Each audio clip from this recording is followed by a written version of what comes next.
Hello guys, मेरा नाम है विपिन वैद। आप सभी लोग देखना शुरू कर चुके हो विपिन गुरु चैनल, जहाँ मिलती है आपको ढेर सारी जानकारी एस्ट्रोलॉजी के बारे में। तो आज हम बात करेंगे फीमेल्स की जन्म कुंडली में वो कौन से ग्रहों की स्थिति बन जाती है जिसकी वजह से उनके वैवाहिक जीवन में, मैरिड लाइफ में उन्हें दिक्कतों का सामना करना पड़ता है। देखिए, जिस भी फीमेल की जन्म कुंडली में अगर शुक्र यानी विनस पीड़ित है, अशुभ है, तो उनके वैवाहिक जीवन में उन्हें दुखों का सामना करना पड़ता है। क्योंकि देखिए, शुक्र अट्रैक्शन का कारक है, यानी कि पति पत्नी में जो प्रेम होता है, जो आकर्षण होता है, जो अट्रैक्ट करते हैं एक दूसरे के प्रति, है ना, एक रिश्ता बनता है, वो शुक्र की देन है। अगर आपकी जन्म कुंडली में शुक्र की स्थिति खराब है तो आपके जो हस्बैंड है वो आपकी तरफ आकर्षित नहीं हो पाएंगे, आपकी तरफ नहीं हो पाएंगे तो फिर दिक्कतें वहीं से शुरू हो जाएंगी। तो इसलिए विनस का अच्छा होना बहुत ज़रूरी है। और विनस किन का अच्छा होता है?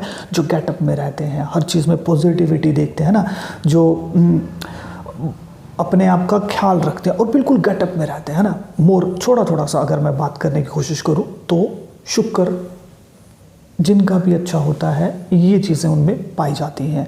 क्योंकि पूरे तरीके से हम बात नहीं कर सकते, क्योंकि वीडियो का जो टॉपिक है वो अलग मुद्दे का है। देखिए, शुक्र का अच्छा होना जरूरी है। उसके बाद आता है गुरु। लड़कियों की जन्म कुंडली में जुपिटर, गुरु का अच्छा होना बहुत ज़रूरी है। अगर गुरु खराब है तब भी वैवाहिक जीवन में बहुत सारा दिक्कतों का सामना करना पड़ता है। अब देखिए, अगर किसी फीमेल की जन्म कुंडली में अगर 7वें भाव का मालिक 8वें भाव में बैठ गया है और 8वें भाव का मालिक 7वें भाव में बैठ गया है, तो ऐसी कंडीशन में वैवाहिक जीवन में ऐसी स्त्री को, ऐसी फीमेल को दुखों का सामना करना पड़ता है, यानी उसे अपने पति का सुख नहीं मिल पाता। देखिए, अगर 7वें भाव का मालिक 6ठे में, 8वें में या 12वें में और अशुभ हो गया है, पीड़ित हो गया है अशुभ प्लैनेट से, है ना, किसी ऐसे प्लैनेट ने उसे अशुभ पीड़ित कर दिया, तो ऐसी कंडीशन में भी ऐसी फीमेल को अपने पति का सुख नहीं मिल पाता, यानी खटपट हो सकती है, यानी वैवाहिक जीवन का जो सुख है वो शून्य हो जाएगा ऐसी स्थिति में भी।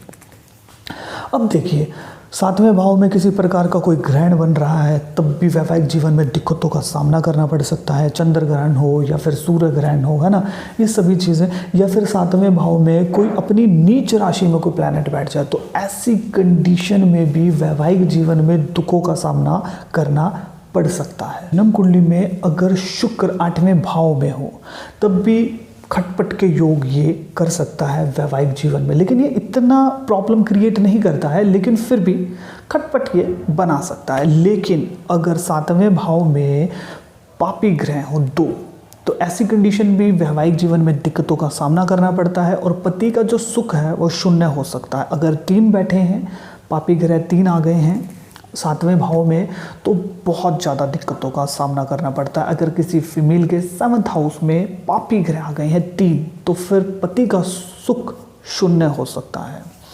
अब देखिए, अगर लगन से या फिर चंद्र से 7वें भाव में, यानी कि लगन से हम 7th हाउस देखें और चंद्र से भी हम 7th हाउस और 8th हाउस देखते हैं, अगर इनमें पापी ग्रह हैं तब भी वैवाहिक जीवन में खासा दिक्कतों का सामना करना पड़ता है। अगर किसी फीमेल के 8वें भाव में पापी ग्रह, क्रूर ग्रह, है ना, नीच के ग्रह बैठ गए हैं ना, तो ऐसी कंडीशन में हो सकता है कि उसे अपने पति के सुखों में दिक्कतों का सामना करना पड़े, यानी वैवाहिक जीवन में खासा दिक्कतों का सामना फिर करना पड़ता है।